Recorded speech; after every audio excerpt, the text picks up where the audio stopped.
Livro dos Espíritos, capítulo 7, Retorno à vida corporal. Faculdades morais e intelectuais. Questão 361. De onde vêm para o homem suas qualidades morais, boas ou más? São as do espírito que está encarnado nele. Quanto mais o espírito é puro, mais o homem é levado ao bem. Parece resultar disso que o homem de bem é a encarnação de um bom espírito e o homem viciado a de um espírito mau? Sim, mas diz antes que é um espírito imperfeito. De outra forma, se poderia crer em espíritos sempre maus, os que chamais demônios. Questão 362.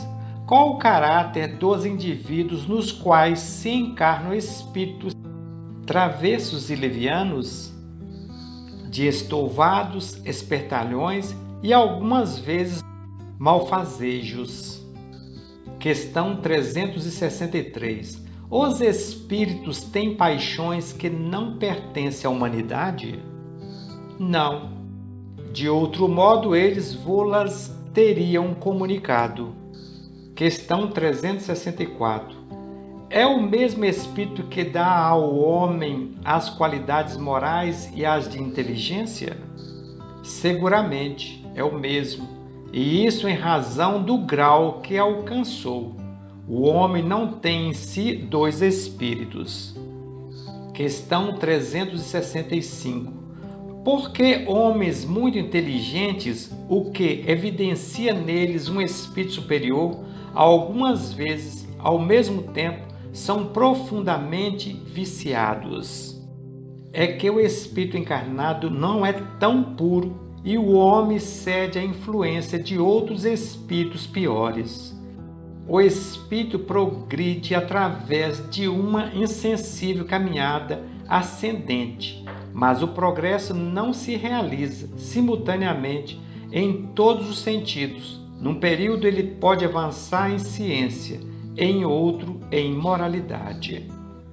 Questão 366.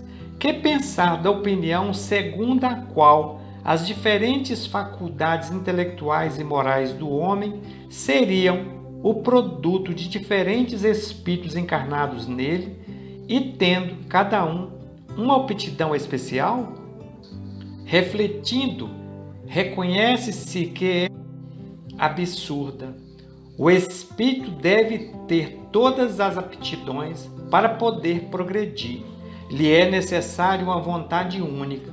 Se o homem fosse um amalgama de espírito, essa vontade não existiria e ele não teria individualidade, pois que, em sua morte, esses espíritos seriam qual um bando de pássaros escapados de uma gaiola.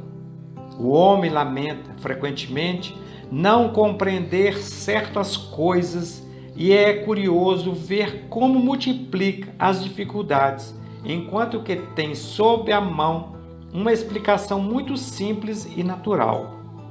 Ainda que toma o efeito pela causa, é fazer para o homem o que os pagãos fizeram para Deus.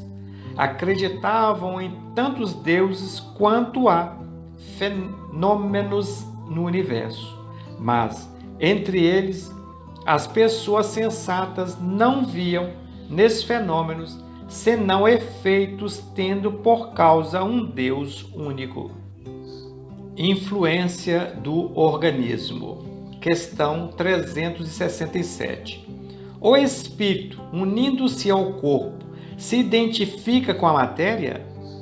A matéria é apenas envoltório do espírito, como o vestuário é o envoltório do corpo. O espírito, unindo-se ao corpo, conserva os atributos da natureza espiritual. Questão 368. As faculdades do espírito se exercem com toda liberdade depois da sua união com o corpo? O exercício das faculdades depende dos órgãos que lhes servem de instrumentos. elas são enfraquecidas pela grosseria da matéria. Segundo isso, o envoltório material seria um obstáculo à livre manifestação das faculdades do espírito, como um vidro opaco se opõe à livre emissão da luz? Sim, e muito opaco. Pode-se ainda comparar a ação da matéria grosseira do corpo sobre o espírito à de uma água lamacenta, que tira a liberdade dos movimentos ao corpo que se encontra nela mergulhado. Questão 369. O livre exercício das faculdades da alma está subordinado ao desenvolvimento dos órgãos? Os órgãos são os instrumentos da manifestação das faculdades da alma. Essa manifestação se encontra subordinada ao desenvolvimento e ao grau de perfeição desses mesmos órgãos, como a qualidade de um trabalho, a qualidade da ferramenta. Questão 370. Pode-se induzir da influência dos órgãos uma relação entre o desenvolvimento dos órgãos cerebrais e os das faculdades morais e intelectuais? Não confundais o efeito com a causa. O espírito tem sempre as faculdades que lhes são próprias. Ora, não são os órgãos que dão as faculdades, mas as faculdades que produzem ao desenvolvimento dos órgãos. Segundo isso, a diversidade das aptidões no homem pode-se unicamente do estado do espírito? Unicamente não é toda a exatidão do fato. As qualidades do espírito, que pode ser mais ou menos avançado, está aí o princípio, mas é preciso ter em conta a influência da matéria que entrava, mais ou menos, o exercício dessas faculdades. Idiotismo, loucura. Questão 371. A opinião segundo a qual os cretinos e idiotas teriam uma alma de natureza inferior tem fundamento? Não, eles têm uma alma humana, muitas vezes mais inteligente do que pensais, e que sofrem a insuficiência dos meios de que dispõem para se comunicar, como o mudo sofre de não poder falar. Questão 372. Qual o objetivo da providência criando seres infelizes como os cretinos e os idiotas? São espíritos em punição que habitam corpos idiotas. Esses espíritos sofrem pelo constrangimento que experimentam e pela impossibilidade em que se encontram de se manifestarem por meio de órgãos não desenvolvidos ou desarranjados. Não é exato, então, dizer que os órgãos não têm influência sobre as faculdades? Jamais dissemos que os órgãos não tivessem influência. Eles têm uma influência muito grande sobre a manifestação das faculdades, porém, não dão as faculdades. Aí está a diferença. Um bom músico com um mau instrumento não fará boa música, e isso não o impedirá de ser um bom músico. Questão 373. Qual pode ser o mérito da existência para os seres que, como os idiotas e os cretinos, não podem fazer nem bem nem mal, não podem progredir? É uma expiação imposta ao abuso que puderam fazer de certas faculdades. É um tempo de prisão. Um corpo de idiota pode, assim, abrigar um espírito que teria animado um espírito de gênio em uma existência procedente? Sim, o gênio, às vezes, torna-se um flagelo quando dele se abusa. Questão 374. O idiota, no estado de espírito, tem consciência de seu estado mental? Sim, Muito frequentemente, ele compreende que as cadeias que entravam seu voo são uma prova e uma expiação. Questão 375. Qual é a situação do espírito na loucura? O espírito, no estado de liberdade, recebe diretamente suas impressões e exerce diretamente sua ação sobre a matéria. Encarnado, porém, encontra-se em condições muito diferentes e na necessidade de encontrar-se com a ajuda de órgãos especiais, que uma parte ou o conjunto desses órgãos seja alterado, sua ação ou suas impressões naquilo que concerne a esses órgãos são interrompidas.